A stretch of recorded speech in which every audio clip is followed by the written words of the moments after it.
One thing I like about doing commercials is that I get to experience things that I might not experience in real life. Like this Charmy commercial, nakakatuwa yung concept. With Charmy kasi, nothing can stop you from doing your activities. Kahit may period ka. It's like with Charmy, you're always on the go. So, here I got to do Argentine tango. Mahirap pero ang saya kasi nagawa ko siya.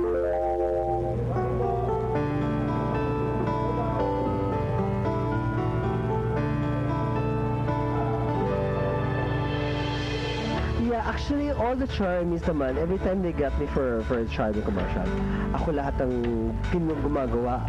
Hair and makeup. I don't know, I guess it stressed me so much.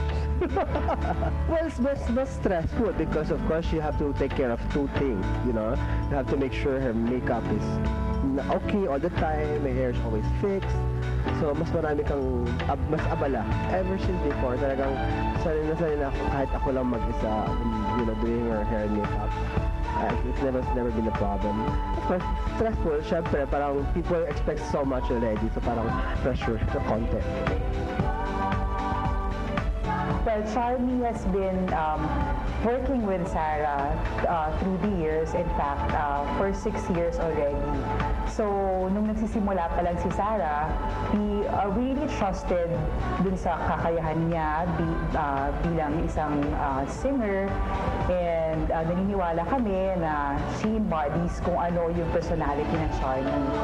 We believe in her, that's why hanggang ngayon, tuloy-tuloy yung trust at paniniwala namin na kunin namin si Sarah as endorser of Charmy.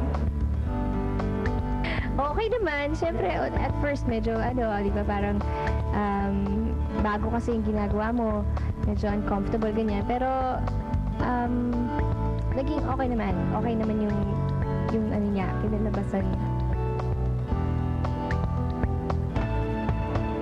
Super happy. Dahil ako nakuha, medyo sumikat ng kunti. Ganun talaga magramdam na sobrang saya. Sobrang saya. Kaya yung nagtitake kami kanina, masaya din ako nag-ano sa kanya. Pag tinuturuan ko siya ng mga stepping na medyo itong panglang talaga sa posture, kuha ka agad eh. Hindi, oo, talagang magaling siya. Ano talaga, kaya as in, hanga ako sa kanya sa tungkol sa sayaw. Pati din sa kanta. Number 1, maganda yung kalabasan. Simple siya, pero astig.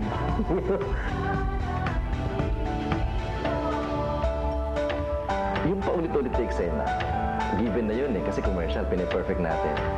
Very patient. Very patient. Pero consistent. Kahit na paulit-ulitin ko yung eksena sa kanya, okay lang sa kanya. Wala siyang problema. Mas gusto pa nga niya yung inuulit kasi alam niyang kailangan i-perfect yung eksena. Hindi pwedeng yung, ay, okay na ba direct? Tama na ba yun? Hindi. Sabi ko, pwede na sa akin, sa'yo. Kung hindi pa pwede, uulitin niya. So, pag hindi siya happy, siya na mismo magsasabi hindi siya masaya. Kung pwedeng ulitin. Ganun yung Sarah. Walang dull moment kay Sarah. Kasi ano yun, tawa ng tawa. Pag nagkamali, tatawa. Pag nagkakamali, hindi niya nakuha, tatawa siya. Ito yung maganda kay Sarah. I've never seen her throw tantrums on set. Never. Pag meron siyang problema o concern, dadaan niya sa tawa. Saka sasabihin niya. Kung hindi niya kaya, sasabihin niya. Kahit hindi niya kaya, kakayanin niya. Yun ang maganda kay Sarah. We did several dips. I was getting very tired because most of the time we were just leaning into it. So my legs were getting tired, my arm was getting tired. But it was a good dip. It was a good dip. It went very well. Overall, we were able to capture a lot of shots that were a little bit more unique than just the standard, which will help make the commercial more appealing when it's visualized. Yeah, it was a lot of fun. It was really good people that I worked with. The directors were really nice.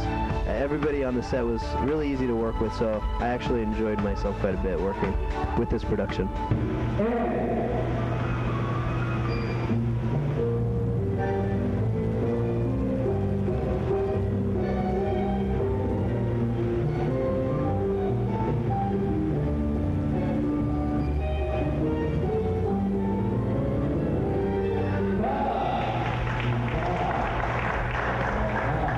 Nako, the ballroom.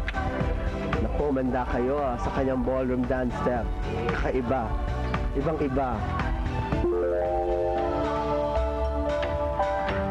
Been working with her ever since she was little Sarah until she's now the Sarah. It's funny because this is the second time that I've acted out the role as a director, which is my actual day job, but although I'm an assistant director by nature, so it's fun. Saya. It wasn't like I wasn't like working. I guess one thing about Sarah, she had a glow, which evidently if at first she doesn't strike you, but if you constantly see her or watch her, she grows into you. So okay siya. She has that thing, which I guess that's why she's a star right now. Hello guys! Good news! Ito po, we are halfway through the shoot. At nakailang frames na ba tayo, Hati? 4 frames. At ayun, konti na lang mag-change costume na po ako yung next outfit na. Ito naman yung nagzi-zip lining po ba tawag doon. Yun. So, yun na yung eksena.